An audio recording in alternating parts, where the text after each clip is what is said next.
ഇവിടുത്തെ ഭരണാധികാരികളോടും നമുക്ക് ഓർമ്മപ്പെടുത്താനുള്ളത് തെക്കും വടക്കുമായി യാതൊരു വ്യത്യാസവും ഉണ്ടാകാൻ പാടില്ല.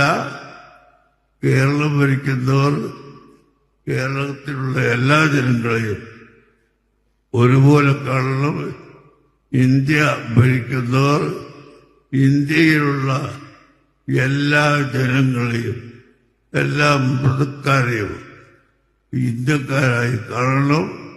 അവർക്ക് പൂർണ്ണമായ ആനുകൂല്യങ്ങൾ ചെയ്തു കൊടുക്കണം. ഇത് മാത്രമേ നമുക്ക് പറയാനുള്ളൂ. അല്ലാതെ സമസ്ത കേരള ജമിയത്തുൽ ഉലമ ഇവിടെ ഒരു രാഷ്ട്രീയ പാർട്ടിയായി പ്രവർത്തിക്കുന്നില്ല, രാഷ്ട്രീയത്തിന് വേണ്ടി പ്രസംഗിക്കുന്നില്ല, അതിനുവേണ്ടി യാതൊരു പരിശ്രമവും ചെയ്യുന്നില്ല.